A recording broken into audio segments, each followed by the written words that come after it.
Hey, welcome everybody to our first webinar. You're very welcome to join us. It's a lovely day here. I'm very much looking forward to having this conversation with an esteemed panel. You can see from the slide in front of you that this is the first of 6 webinars that we are running in celebration of Resilient Leaders Elements being 25 years old. And we're using this chance to reflect back on what's happened over the last quarter of a century, thinking about how we've dealt with change and uncertainty and using everything we've learned to move forward into probably an uncertain future. Today, we're focusing on high performance. In the series, we're going to cover all kinds of things from isolation to crisis, building resilience in young people, neuroscience behind leadership, and artificial intelligence. So a really amazing series coming up. Across the piece, we've got a whole range of speakers from the Resilient Leaders community. We've got people like me hosting sessions, and we've got a whole array of experts in all kinds of different fields who will be talking to us and having rich, interesting conversations. Today, we're going to focus on high performance. My name's Chris Russell. I'm one of the Resilient Leaders community. My job is to be your host for today. I'm going to be asking the questions and summarizing the conversation and holding everything together. We have an interesting place to start, 25 years of reflection, which of course makes us ask, what were we doing 25 years ago? For me, that was coming to the end of a master's in engineering, about to embark on a career in industry, probably manufacturing. And then I had a values-led decision that made me swerve, and I became a research scientist for a very small charity. I worked for them for 7 years, did my PhD there, and I watched it grow from almost nothing to this big thriving team that eventually fell under the weight of an impending financial crisis. I lost my job along with everyone else at that charity and had to reframe what I would do with my career. In 2007, I started my own business doing people development with researchers in universities. I've been doing that for the last 18 years, which has been an interesting adventure covering, well, working across 12 different countries, working with thousands of researchers from all kinds of disciplines, from small research groups to amazing scientific endeavors like CERN. I've managed to raise a child in amongst that period, cope with a global pandemic, shift from being in the room to being online, and all the other things that come with running my own business. Along the way, I've done all kinds of other things, run a toddler group, worked with disadvantaged young people, and now I spend a lot of my spare time coaching community football with grassroots youth across Devon. So that's me. Lots to say about this, but mainly I want to actually listen to the conversation too. So I'm going to introduce our panel to you, who will give brief introductions, and I'm going to start first with Anna Hemmings. So Anna, if you'd like to just say hello. Hi everyone. Good afternoon. So my background is from the world of sport. I think that's a common theme today. I was an Olympian, competing at Sydney and Beijing Olympic Games, and I won 6 world titles in marathon kayak racing. So that's not down the rapids and weirs, it's in flat water, one into the other as fast as possible. I did that for the best part of 15 years. I was a professional athlete, and then I retired from my sport, and I wanted to take the lessons from the world of sport and bring them into the workplace. And I am now really passionate about helping leaders and their teams to develop the skills, the actions, and the behaviours to deliver exceptional performance. So I am also, like our fellow panelists here, a Resilient Leaders Elements consultant. I'm a leadership coach, and I'm an inspirational speaker. Brilliant. Thank you, Anna. Okay, let's go to Steve next. Hello, Steve. Hi, Chris. Hi, everyone. My name's Steve Dannan. I am a dad and a husband foremost. I'm a small business owner. I'm an accredited exec coach, resilient leaders consultant like the other people here. Left the corporate world about 8 years ago, decided that I wanted to take control of my own destiny. Loved working in the corporate world, but thought actually I can do more and achieve more through my own business, which is what I now do. And in my spare time, I'm an endurance athlete. So I do any kind of long distance events, be it long swims, cycles, runs, or chuck all 3 together and put into a triathlon, and that's the kind of stuff I like to do. Long distance means for me generally anything from 6 hours upwards. So it is, pretty long distance. And I kind of, it's only maybe in the last 3 or 4 years that I've actually made the connection between kind of resilient leadership and my events that I do, and making that connection between how one can support the other. So interesting topic for me today. Brilliant, Steve. Thank you. And yeah, from a marathon kayaker to a long distance runner, well, long for me is 10 kilometers probably. So yeah, you're way beyond where I go in terms of endurance. Let's go to Pete next. Good day to you, Pete. Hello. Hi, good afternoon, everyone. I'm Peter Webb. My background is in the health and fitness industry. Worked around 25 years in that area, from running health clubs to supplying equipment to facilities for a large global manufacturer. I had a really good, really adventurous career traveling around many different countries. I discovered the need for resilience really when I suffered corporate burnout in 2019, and went from being someone who worked in the health and fitness industry, fit as what I thought I could be, to not being able to get out of bed in the morning. So 2019 was a major shift for me, to discover how I got myself into that situation.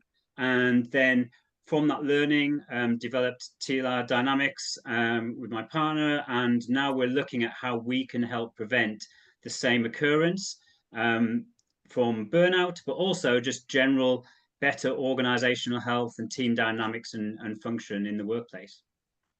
Great. Thank you, Pete. And thank you all for your stories there.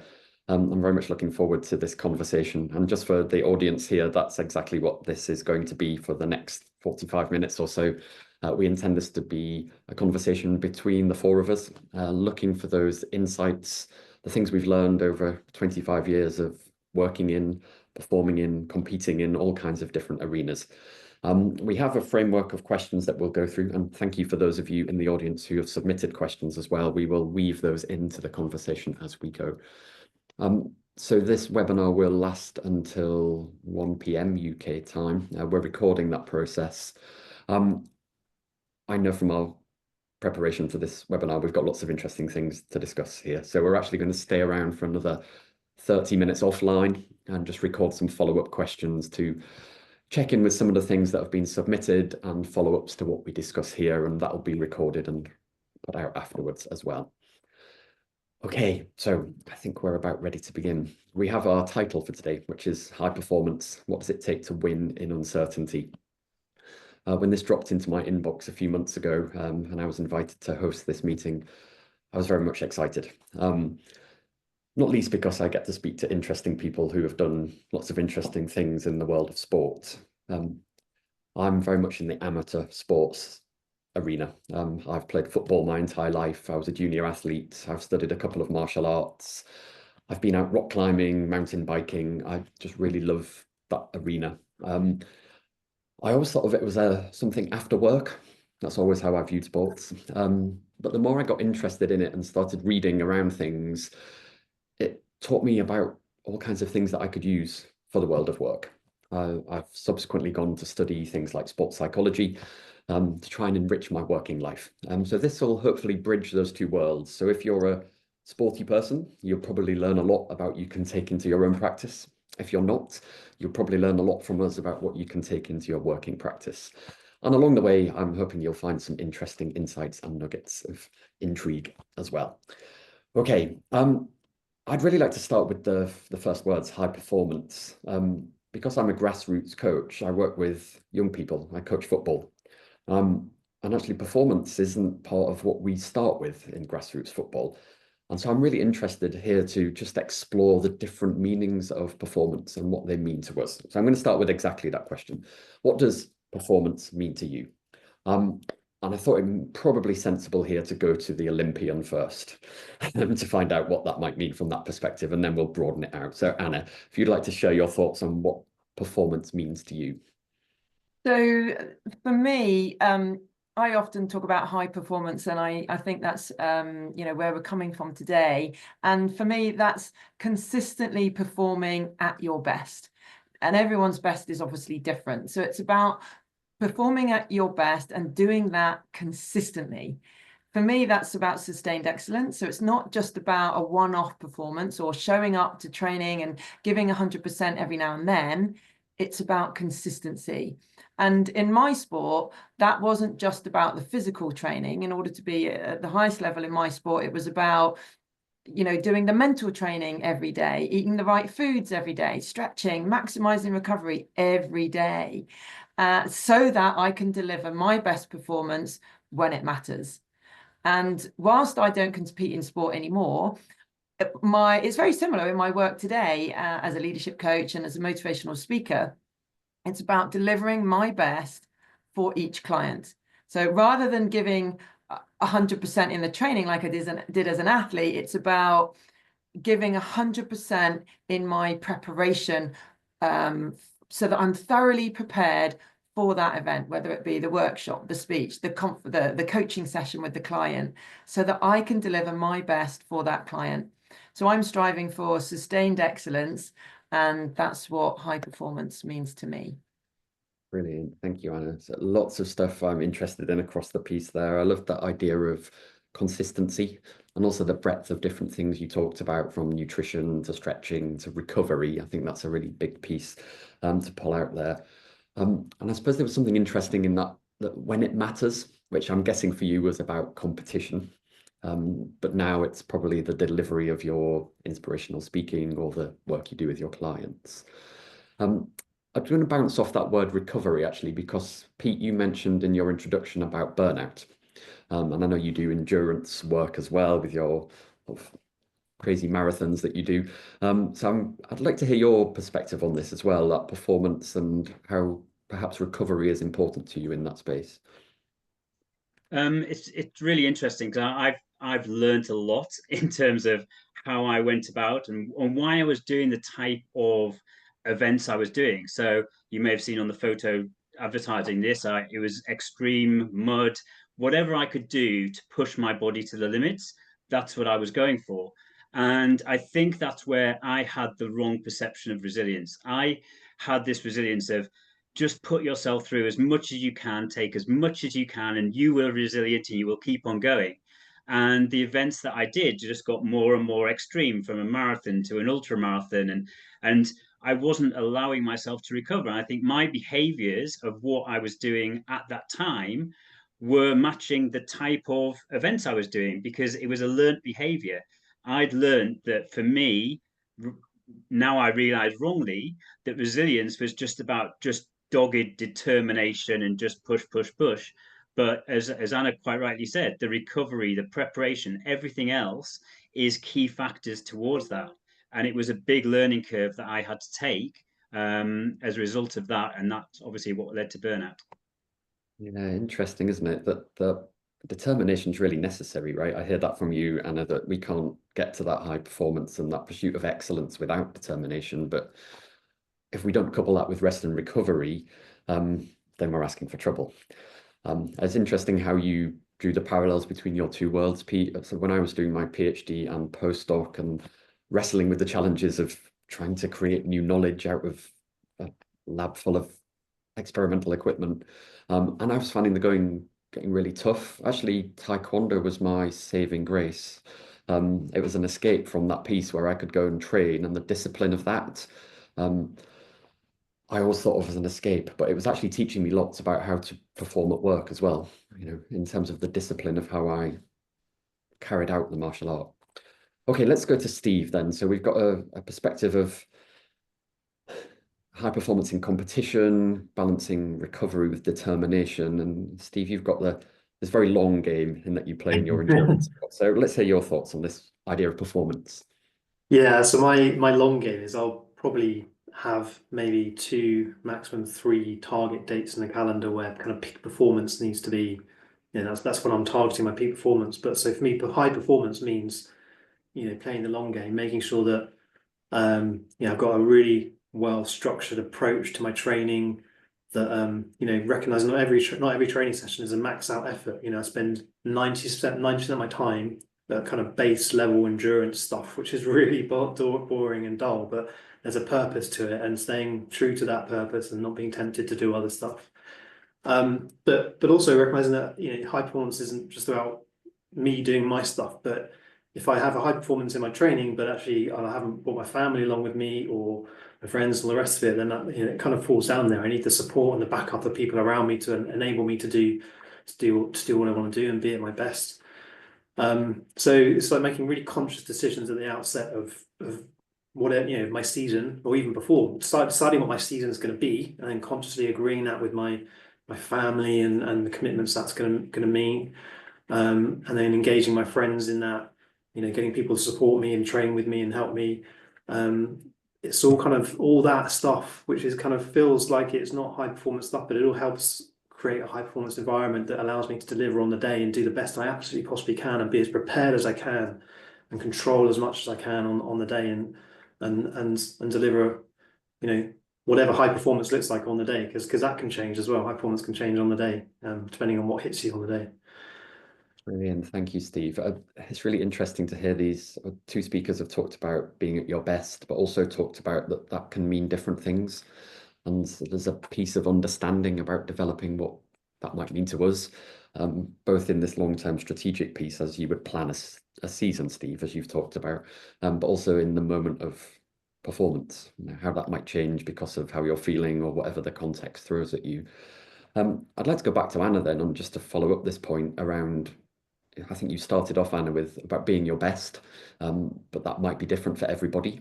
So I suppose my question would be, well, how do you know what it's like for you? How do you get to that piece of understanding what your best is? So for me as an athlete, you're constantly pushing the boundaries of what your best is all the time. So you know what your best was yesterday, but it was about pushing that to make that best even better. And so it's about awareness, and we talk about awareness a lot, don't we, in the Resilient Leaders element. So it's about having an awareness of what are my strengths, what am I capable of, constantly analyzing my performance that I've done to date, so that I know, what my best is in the time trials in training. I know what my best is in the gym. I know what my best is in a race. So then we can then start to push what that best looks like in the next race. So yeah, it's about the evaluation. It's about the feedback that we get from the team. We were constantly evaluating performance, whether that be with the sports scientists, looking at our speed, look at our power, strength and conditioning coaches, technical feedback from the coach. It was always analysing performance to identify what are we capable of, and if we work on this area, how can we nudge that best to be a little bit better? So that's how we approached it.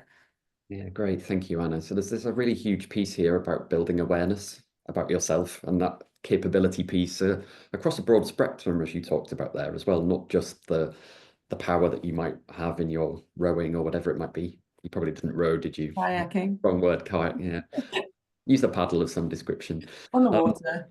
Yeah, and all that breadth of stuff. And I loved how you talked about the evaluative and analytical piece of that. It's not just being there in the moment, paying attention, although I guess that matters, but yeah, analysing afterwards, asking good questions, and having that support of people around you, I think would be really useful. Yeah, I think that, that analysis is really important, because if you didn't achieve your best, then that analysis is essential to identify, how can I achieve my best next time? What didn't we do? Or what was missing in the preparation? Or what do we need to do differently? So that review was critical, and we did it all the time after every race. Win or lose, we did it regularly at the end of a training block. And so, because that's the only way that we can improve and make sure that we do achieve our best when we need to. Yeah, brilliant. Thank you. And there's some really great lessons in there about, well, how do we borrow from that in our working life? We're not all Olympic athletes, but there's some good lessons there about taking the time in our working life to reflect, to get feedback, to do analysis about our performance, whatever that may look like. And I suppose for us as a community of people who work in resilient leadership, we're often supporting other people. I just wanted to pick up with Pete there, actually, because I know your background in the fitness industry, a lot of your work will be getting high performance out of other people. So how do you work with that awareness and understanding how other people are at their best so that you can help them get there? Oh, Pete, can you turn your microphone on for me, please? So I think it's again, what we're looking at is what high performance means to that particular individual, and understanding the needs of that individual, what they are. Anna mentioned about consistency, and I think if you analyze the strengths and understand the strengths, that is really what helps with the consistent part of it. And then we're looking at the other areas of, okay, maybe this is an area of development. It's not a weakness, but it's an opportunity to develop that a little bit further. Use your strengths to keep that consistency while we're working on the other areas. And I mean, I go back to the very first time when I was in the fitness industry writing a program for someone. And the program I wrote for this lady, it wasn't an amazing fitness program. It was turn up to the gym and sit on the recumbent bike and watch EastEnders 3 times a week. And that was her program, because that was what meant winning was for her. And then it was a small gain, 1% gains again and again and again, to the point where she's coming, right, great, I'm now doing 3 times a week on a bike. What do I now do? What can I do next? And that reaching the potential and understanding the potential, as Anna's saying, is what can I do differently just to move the dial a little bit higher up? Where does the potential sit? And having that awareness of the strengths and areas of development is really key. Yeah, there's a nice piece there in understanding the individual, I suppose, and being in tune with what works for them already.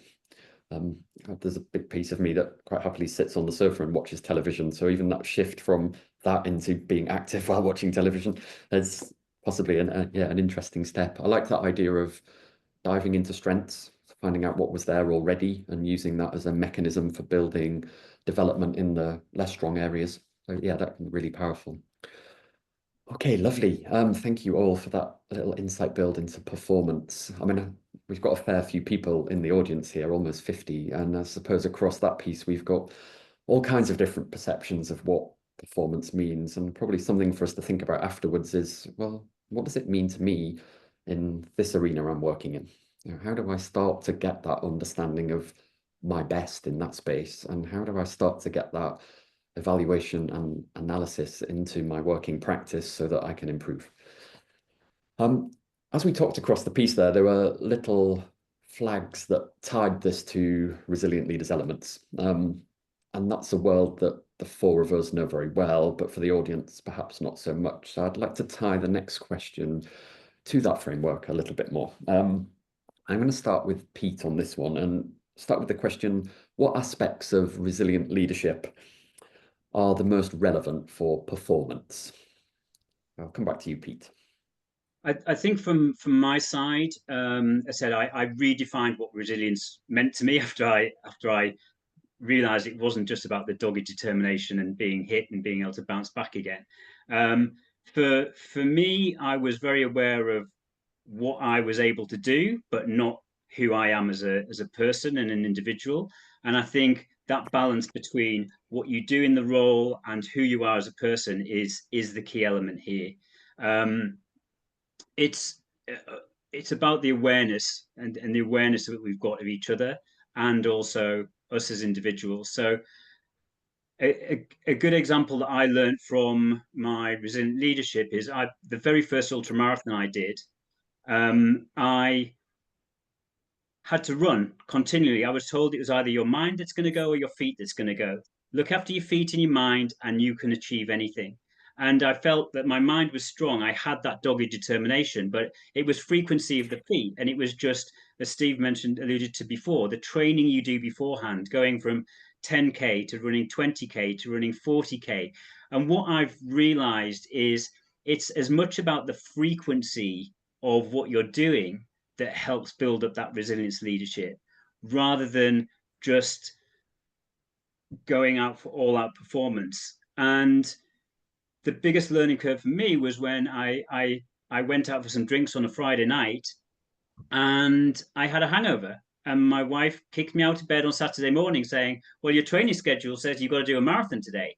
And I was like, okay, I'll do a marathon. And I got out of bed and I ran a marathon with a hangover. Now, 3 months earlier, I would have looked at a marathon and said, oh my God, I need to carbo load. Right? What training have I done? But a marathon then just had become a norm because of the frequency of the training that I've been doing. I was happy to do it. And so I'd moved my baseline, and what I was resilient to now compared to where I was at before had dramatically moved. I hadn't noticed it personally myself because it had been incremental work in many different areas: my diet, my stamina on my feet, etc. So for me, the where I look at resilience and the leadership aspect is sometimes it's said this grind culture, which is commonly looked at. The other side of that is spending time to take advantage of the quieter times, and how do you recover, use that time to build relationships within the workplace, or look at what you're doing and strategize, spend some time out looking at the strategy you're doing rather than just doing the same thing again and again and again and getting the results that you're not happy with. So that was where I discovered the framework of resilient leaders, and it just shifted it from, rather than just doing everything all the time, can you look at it as a slightly different angle, and shift that baseline and the frequency of what you do things, and challenge yourself to do the things that you don't do very often. Being in a health and fitness background, people want bigger biceps. You do bicep curls, and sometimes it's painful and sometimes it's a challenge. But if you're wanting to get that growth, you do have to visit places that challenge you. And I think that's sometimes where leaders will stay where they feel strong, they're confident, and they don't want to maybe show vulnerability sometimes, or show that they're challenged in other areas. It's actually beneficial to go into those spaces so that when you do get challenged, you're set, and the 10K is now the marathon is now what a 10K used to be. Yeah, thank you, Pete. That really resonates about the deliberate choice to look for challenge and to push yourselves in different arenas, because you learn a lot from that process.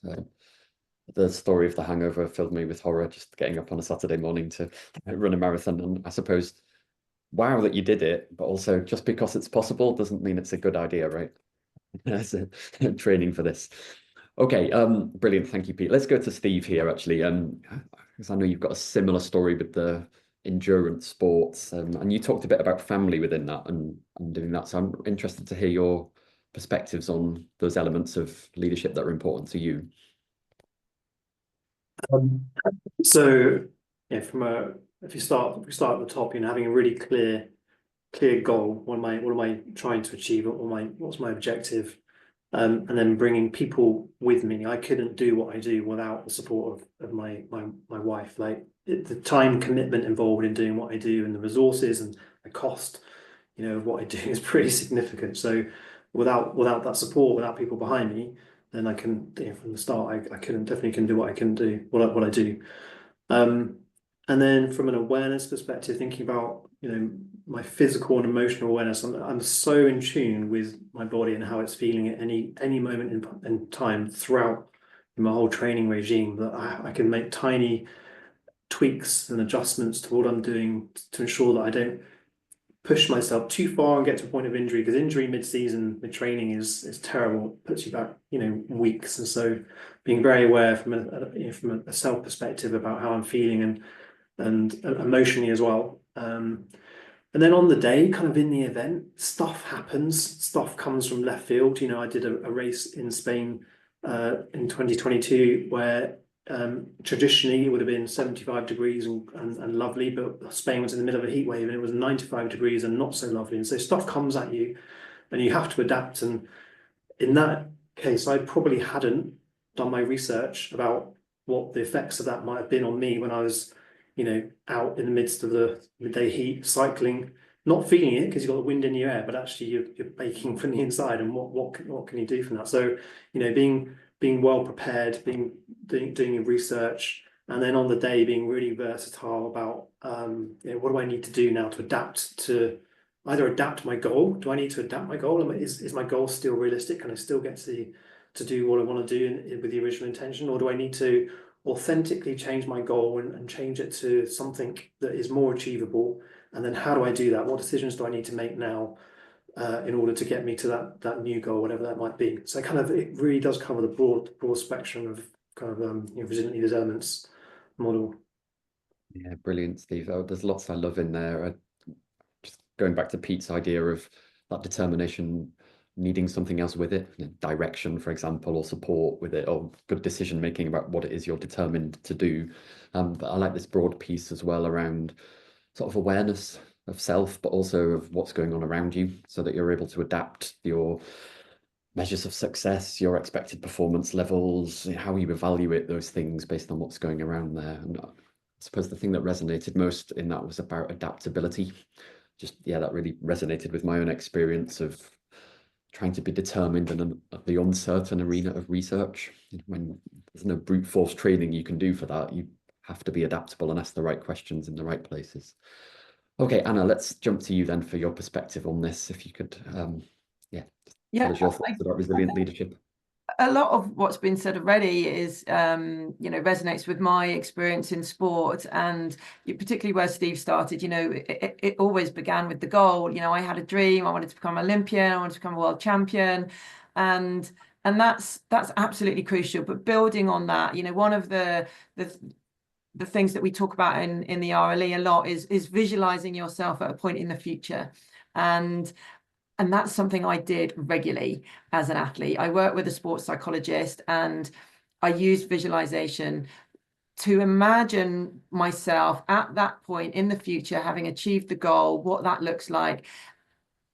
And that is so powerful that it gives you the most, when you can do that vividly in your mind's eye and bring that to life with all of your senses, your brain doesn't actually know the difference between a vividly imagined experience and a real life experience. And for me, when I could visualize my race and watch it unfold and see myself winning, I knew I was ready.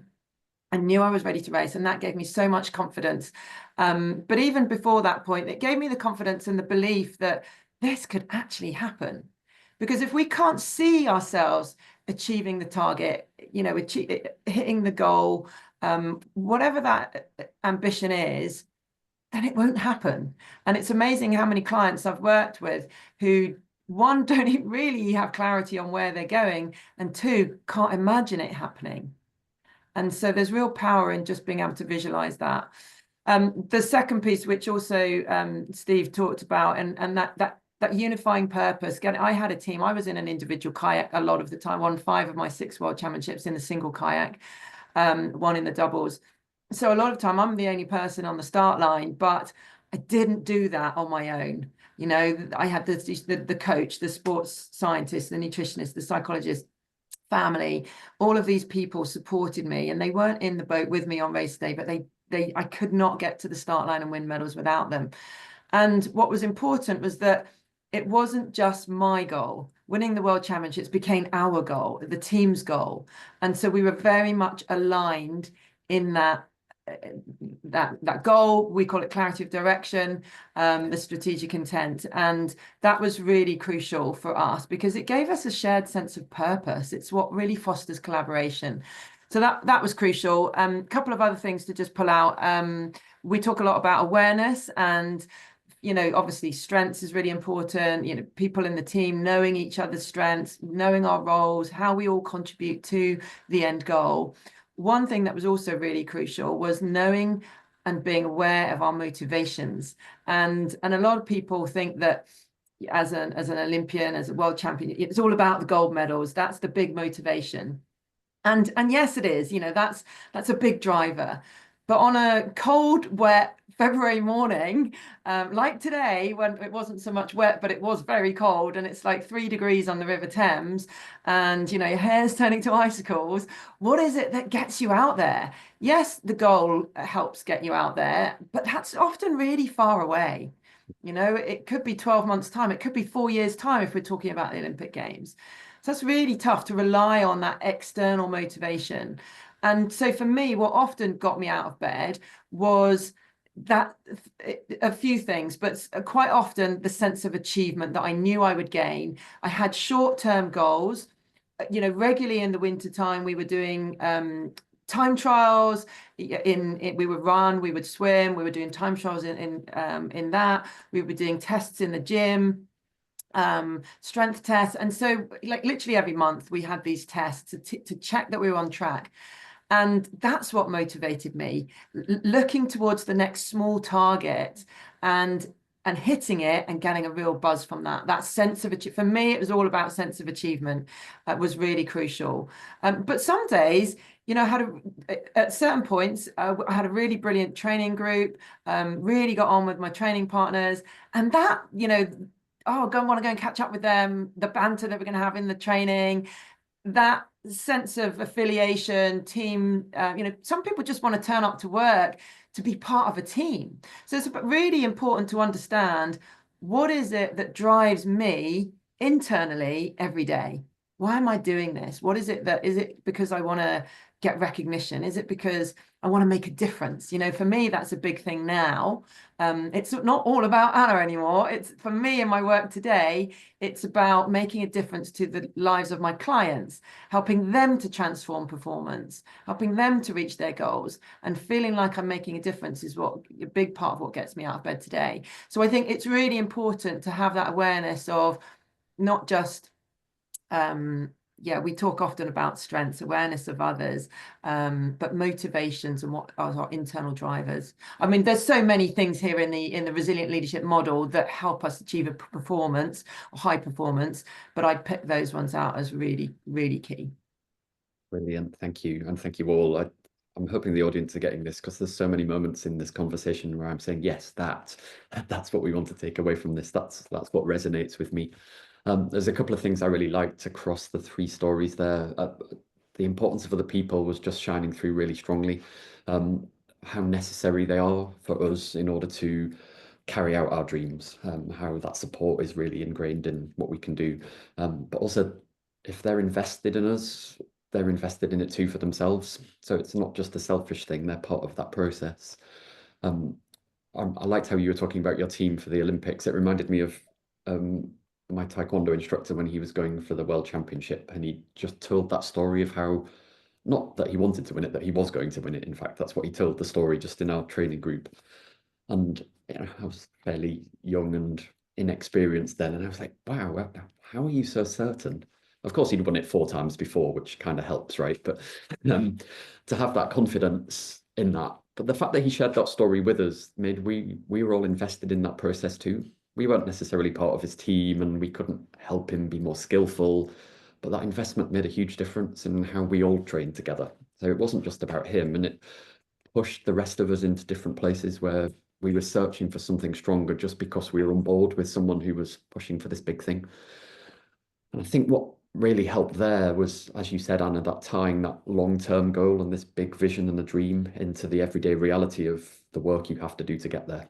And finding those personal motivations in that space is just so powerful. The things that get you onto, well, in your case, the Thames on a cold February morning, or I'd imagine Steve and Pete running through horrible muddy fields or long distance roads or hot Spanish sunshine, perhaps. But for all of us, there's those little moments of, what's the work I need to put in so that I can make a difference here? And whether that's for yourself or for other people, the pursuit of excellence in those micro moments, I think is really essential. Okay, wonderful stuff. Thank you all. I'm going to ask a slightly different question this time, and I think I'll kick off this one as well. There's a word in this title around, what does it take to win in uncertainty? And the word winning is really resonates with me. I suppose a lot of my background in the research world, where you're trying to achieve things and create things and develop new knowledge, none of that feels like winning. And because I've been an amateur sportsman all my life, the amount of times I've won is actually relatively small. If you want to look at medals and trophies and, well, world titles, 0, Olympic appearances, 0, all those kinds of things. And I coach grassroots football now. And one of the things we try and take away from, well, de-emphasize, I suppose, is the idea how winning's not important so much. I work with young kids, so I've got a girls team who are 10 to 12, and I have a boys team who are under 16s, so young people. And as we progress through the training, winning is quite heavily de-emphasized in terms of the match, I suppose. So the question I'm interested in exploring here is what is winning? Is it framed purely in those external measures of the title that you win, or the race that you win, or the race that you complete, perhaps? Or is it beyond something else other than the scoreline and the league table? And for me, as a grassroots coach, we have a principle of winning beyond the final whistle. So no matter what the score is in the match that we happen to be playing, we're looking for other measures. You know, how we performed, how we communicated, how we practiced what we were doing, how much fun we had. There's all kinds of other measures there that we take forward into the developmental piece that are beyond the scoreline. Of course, we get grumpy when we lose and we celebrate when we win, but there's something beyond that too. So those are my thoughts on winning. So I'm going to go to Steve next on this one, because yeah, just that long endurance piece. I know you've talked previously about just finishing sometimes and how you have to reframe things during the piece. I'm just interested in your thoughts on what winning is. Yeah, it's interesting, isn't it? So overall, for me, winning is, you know, crossing the finish line. That, I guess that's the ultimate goal. On a perfect day, that would be, you know, within the first 10-15% of the field. But on another day, just crossing the finish line is a win. And on another day, actually not crossing, but consciously and authentically not crossing the finish line because something's gone on, an injury or a mechanical or whatever. Doing that intentionally, you know, intentionally not crossing the finish line could be a, you know, achieving a goal as well. So that's kind of on the day, but I think so winning for me is not just that. Winning for me is planning properly, preparing properly, training properly every day, knowing I've kind of done everything I possibly can and I'm as prepared as I possibly can be. I've got a plan, I execute my plan, I don't drift from the plan unless it's, you know, done in an intentional way. That's all winning for me on the day. I think letting the emotions take over is, for me, would be not failure, but not doing myself justice and not winning in the way I want to win. So I like to do it in a controlled, planned and intentional, authentic way, getting from the start to finish. You know, whether it's start to finish of the season or start to finish of a race, or start to finish of a training session. That's winning for me. Brilliant, thank you, Steve. I like the fact there's a breadth there between the external and internal measures of what winning might be, but also the time frame. So in the race itself, but also the longer term piece, that you've got a wide collection of measures that you can go to. So it's not just tied to some single one. And again, I think that helps you decouple from the emotional side of it by having that breadth. How about you, Anna? What are your thoughts on this? As you've got the winning, the medals to go with this. So I was having a conversation with my 11-year-old son about this the other day because he did a running race and he was disappointed with his performance. And so I said to him, well, you know, I said, well, you know, why so disappointed? I thought you actually did really well. And he said, well, I didn't win. And I said, well, but you still, you know, you did your best. You've done better than you've ever done before. And, you know, you got your best result. You did your best that you could have done on the day. Surely that's enough. And that could be considered winning. And he was like, what are you talking about? Winning is crossing the line first. I mean, I have no idea where he got that mindset from. I can't deny that when I was an athlete, winning was crossing the line first. It was, you know, it's winning the match. It's getting the highest score. That was winning. But I've learned that now we have to reframe that. And that, you know, was what I was trying to tell my son. We can reframe what winning is. And maybe it's about learning from this performance so that we can win next time.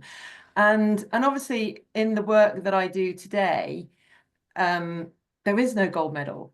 There is no winning. You know, I might win the client, but it's about the delivery of the speech that I do or the workshop I'm delivering. And so I've really had to learn to reframe what winning looks like. And today, for me, that's about it is about delivering my best performance. It is about meeting the client objectives and really hitting those and exceeding their expectations. That's what winning is for me today. It's about learning from when I don't do my best performance so that I can win next time. So it is, I really have had to learn to reframe that. And I guess even in sport, I didn't win every race I ever did. I mean, in fact, I lost more than I won. So it was always about learning from the races that we didn't win. It was always about evaluating and ultimately doing our best, because we can't control whether we win or lose. So we can only ever do that our best. And I love what you said, Chris, about how you de-emphasized winning, because so often winning, in sport, we all want to win, but it can become too important, and then our performance declines. When it's so important, we become afraid of failing. And what you're doing with your football team, and we talked about this previously, which I loved, was this idea that you're so focused on the process, on what do we do in the match, what's our attitude like, what's our strategy, what's our gameplay, how are we learning from previous matches, what happens when we're 2-0 down, how do we come back from that, so it wasn't about that. De-emphasis of winning was actually brilliant, I think, because we can't control the outcome, but we can control the process. And by doing all those things that you talked about with your team brilliantly, chances are you will win. And that's all we can ever do, is focus on the process, and the outcome will take care of itself. Really Brilliant. powerful. Thank you. And yeah, and the girls' football team do win sometimes. I think there's a longer game, isn't there, in that we're trying to get performance and understanding context and building things like determination into people, building resilience into people so that they can achieve over a really long period of time.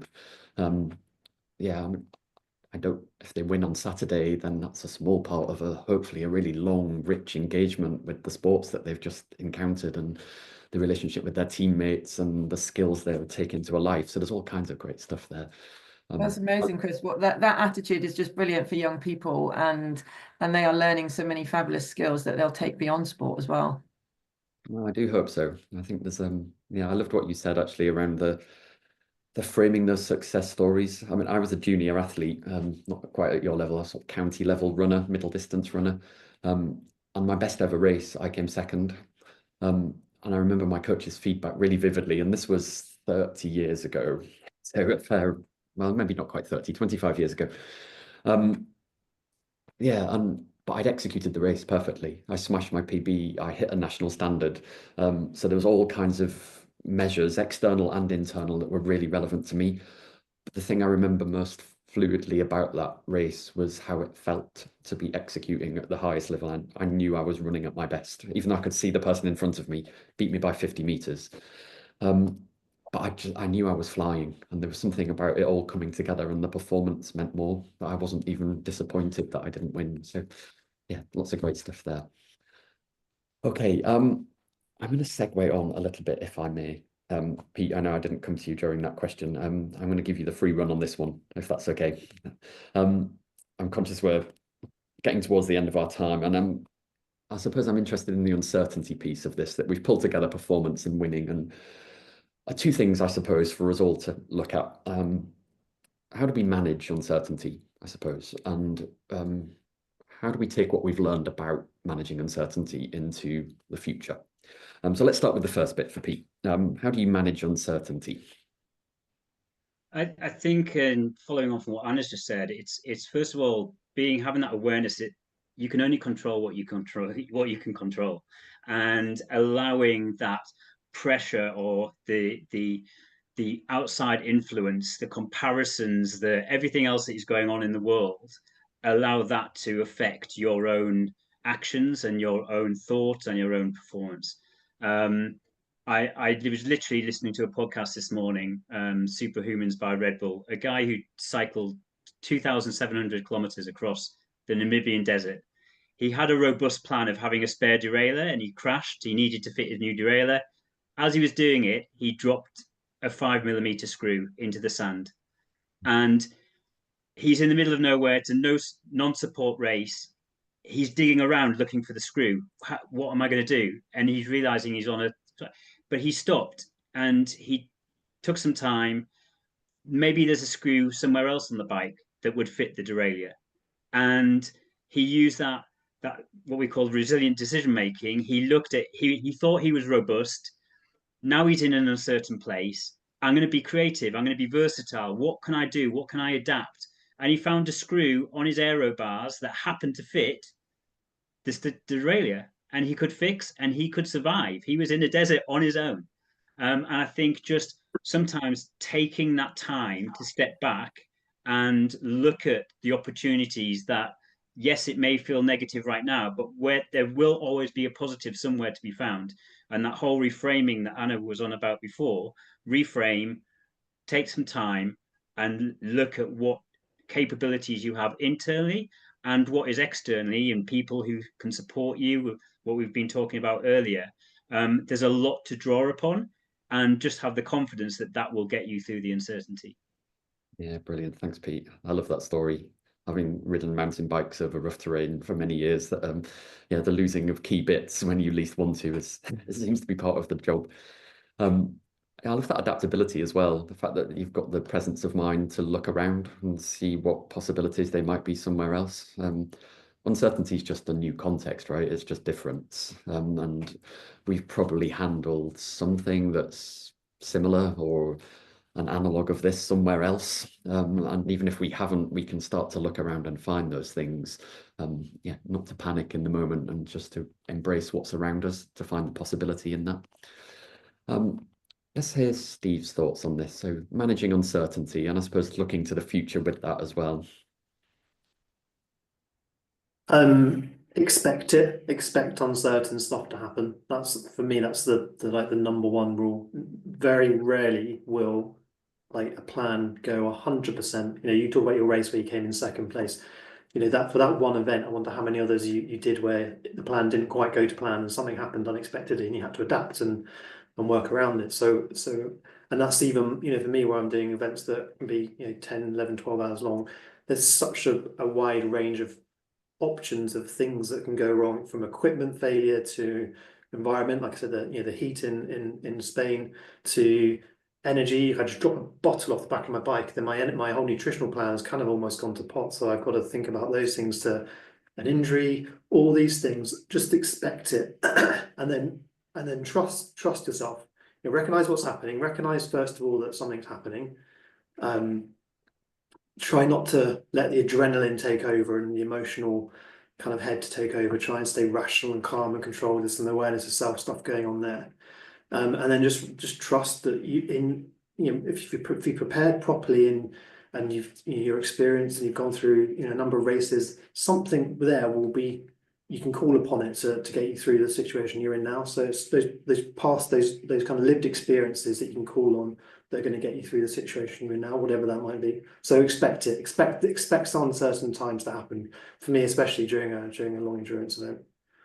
Thanks, Steve. I love the different approaches to that expectation too, that you're almost doing the same sort of thing as Anna's visualization. So we're looking for the goal, but here I suppose we're looking more negatively at things that might go wrong, so we can build contingency into there, but also that expectation building by doing things so that we've got the practice, or we've got some other mechanism of dealing with it because we've tried that before, right? So that gives us that experiential piece of expectation building. What are your thoughts, Anna, if you finish us off on this one? Building on what Steve said, because when I did a marathon race, but it was only the marathon. It wasn't like long at 6 hours. But you don't know what your competitors are going to do. And my sport of kayaking is a bit akin to road cycling, where you're often in packs. There'll be a front group, there'll be a chasing group. You're riding on the wave of a competitor, a bit like you do in a slipstream. So it's very tactical, and I can only control my strategy for the race, but that might have to change depending on what everyone else does on the day and how the race plays out and what's happening with the weather and the conditions. And so there are a lot of uncertainties that we have to encounter in a race. It's just a given, as Steve says, expect it. So I don't know what everyone else is going to do. So the best way I can deal with that is to prepare, be as fit and as strong and as ready as I can mentally and physically. But then I can have my number one strategy, my A plan, but I've also got a B plan and a C plan. And that's part of helping me deal with the uncertainty that might unfold, because I just don't know on the day. I can try and dominate it, the race, and try and make it work to my A plan, but it might not. And so the other key thing, therefore, is adaptability. It's being able to adapt, to be able to read the environment, read what's going on in the moment, and be able to be really quick with your decision making. And part of that is, having learned from, as Steve says, from previous experiences, but being able to be robust in your decision making, because I've got that work I've done before to evaluate what might happen. What about this? What's my contingency plan? So that adaptability and agility in the moment is really crucial. But plan, prepare, and you'll be able to deal with any kind of uncertainty that arrives. Brilliant. Thank you, Anna. I'm loving how this all is coming together. There's so much reassurance in this, that there's the hard work that we put into things, the finding motivation, the looking to new futures, working on all of those things, embracing the moments of the challenges that are there, they all feel achievable in whatever arena we might be in. That just there's something about immersing yourself in that process, allowing yourself to put that preparation in and put that hard work in so that you succeed. And I love the fact that all of you have talked about this being a building process. It's not just something you started with. You didn't just rock up and become an endurance athlete. It was the steps along the way and changing your targets along the way so that performance was a build. I think you summed this up really nicely earlier, Anna, with what high performance looks like today isn't the same as what it looked like yesterday. And I think that's good to flip round in the other direction. What high performance looks like for you today isn't set in stone. It can improve and it can change and it can develop. And if you're the sort of person who's working with other people and supporting them through their development, that's true of them too. And where they happen to be right now is part of an ongoing process, and we can help them going forward as we look to the future. Okay, thank you all for your comments. I know we're going to go offline in a minute and continue the conversation in the background. For those of you in the audience, thank you for sticking with us for that last hour of conversation. I hope you found some wonderful insights in there. A few points for the future for you. As I mentioned earlier on, this is part of a series of 6 webinars that we're running across 2025, actually covering all kinds of different topics. If you're interested in this one, please sign up for the next ones. The next one, I think, is in April. That's a conversation with Rachel, who's one of the founders of RLE, and Sir Terry Waite, whose emphasis is going to be around leading in isolation. So yeah, I'm definitely signing up for that one. There should be some interesting insights there. If you're interested in any of the things we've talked about today, I'll point you in the direction of our website. There's lots of good information in there about who we are, what we do, all kinds of stuff around how you can connect with us. If you'd like to get in touch with us to hear a bit more about our work and how we help people around the world, then there's an email address on there, info@resilientleaderselements.com. And if you're interested in working with us and being part of our community, that's a good place to start. You can find us through all social media as well, but everything you need to know is on this slide. With that, I'm going to draw this webinar to a close. I'd like to say a big thank you to Anna, Steve, and Pete for sharing their words of wisdom with us across the last hour. It's been really lovely to listen to you again. I know we've had our preliminary chats, so I knew this was going to be interesting, but yeah, really, really pleasure to talk to you. And thank you all of the attendees as well in the background for giving up your time over the last hour and sharing your time with us. Thank you all for being here, and I hope you found some really useful stuff along the way. Thank you very much, everybody.